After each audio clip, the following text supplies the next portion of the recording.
नमस्कार मंडळी, सुंदर माझं कोकणी आपल्या मराठी यूट्यूब चॅनलमध्ये मी मयूर पाटील तुम्हा सर्वांचं मनपूर्वक स्वागत करतो। तर श्रावण महिना सुरू आहे आणि या श्रावण महिन्याच्या तुम्हा सर्वांना मंगलमय शुभेच्छा। तर कसं असतं, जेव्हा श्रावण मास सुरू होतो तर तेव्हा आपल्या कोकणात भजन कीर्तनाचा कार्यक्रम असतो। म्हणजे गावातली मंदिर असतील, म्हणजे ग्रामदेवतेचं मंदिर असेल किंवा इतर देवदेवतांची मंदिरं असतील, तर तिथे हरिनाम सप्ताह सुरू असतो। म्हणजे एक्का उत्सव असेल, सप्ताह उत्सव असेल। एक्का उत्सव म्हणजे एक दिवस सतत अखंडपणे हरिनाम गाणे, आणि सप्ताह उत्सव म्हणजे 7 दिवस सतत सलग 7 दिवस अखंडपणे हरिनाम गाणे म्हणजे भजन म्हणणे। तर असा एक्का आणि सप्ताह उत्सव असतो। तर आज आहे दिनांक 20 ऑगस्ट 2026। तर साधारण श्रावण मास सुरू झाला 13 ऑगस्ट 2026 रोजी।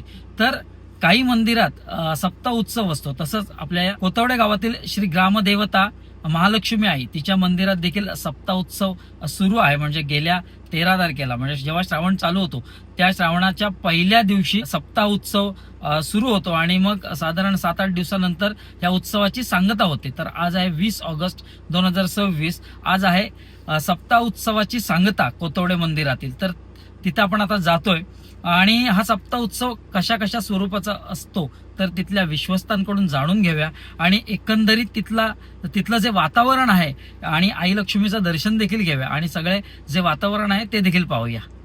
नमस्कार, मी प्रशांत संगरे, पब्लिक देवस्थान ट्रस्टचा विश्वस्त। कोतवड्याची जी महालक्ष्मी आहे तिचा जो नामसप्ताह झाला सुरू, आता आज समाप्ती झाली, त्या नामसप्ताहाचा उत्सव जो साधारण सुमारे 150 वर्षापूर्वी सुरू झाला, ते तुम्ही शेजारी जे महालक्ष्मीचं जे मंदिर आहे ते साधारण 150-200 वर्षापूर्वीच आहे। स्वयंभू देवस्थान आहे। त्यासोबत इथे जो उत्सव चालू झाला तो उत्सव साधारण सुमारे 150 वर्षापूर्वी सुरू झाला आहे। 150 वर्ष सुरू होण्यापूर्वी जे आपण इथे कोकणात राहतो, तळकोकणात मच्छीमारी हा मोठा व्यवसाय आहे। मच्छीमारी करताना आपण कुठेतरी देवाच्या सानिध्यात राहायला पाहिजे। त्यावेळेला येणाऱ्या मोठमोठ्या आरोग्य संदर्भातल्या साथी होत्या, त्यासाठी उत्सव सुरू झाला। त्याचबरोबर एक निसर्गाचं चक्र राखण्यासाठी, एक मत्स्य प्रजोत्पादन या काळात भरपूर होतं, ते राखण्यासाठी, निसर्गाचा समतोल राखण्यासाठी हा उत्सव सुरू झाला। साधारण ह्या उत्सवाची रूपरेषा अशी असते, श्रावणाच्या पहिल्या दिवशी नामसप्ताह चालू होतो आणि तो नामसप्ताह 7 दिवसानंतर समाप्त होते। आमच्या कोतवड्याचं एक भौगोलिक स्थिती आहे, त्याप्रमाणे ती तुम्हाला साधारण घड्याळाच्या सिक्वेन्सप्रमाणे ह्या इथे वाडीला भौगोलिक स्थिती आहे, त्याप्रमाणे वाडी एक यजमानपद भूषवते। यावर्षी कोतवड्याचं या नामसप्ताहाचं सनगरेवाडीनं यजमानपद भूषवलं। पुढच्या वर्षी पुढची घारपुरी असेल, अशा पद्धतीनं चक्र चालतं। आणि साधारण हे चक्र चालू असताना धर्माचे संस्कार, त्याचबरोबर गावात चालणारी एकसंघ भावना ही या मागचं कारण आहे। आणि हे सगळं आमच्या कोतवड्याचे सगळे ग्रामस्थ भावनेनं आणि अतिशय भक्तिभावानं साजरी करतात। धन्यवाद।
शरण्ये त्र्यंबके गौरी नारायणी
तर मंडळी, आता जो उत्सव आपण पाहिला तर कोतवडे गावातील ग्रामदेवता आई श्री महालक्ष्मीच्या मंदिरातील हा सप्ताह उत्सव होता. सप्ताह म्हणजे 7 दिवस अखंडपणे हरिनाम गाणे, भजन म्हणणे.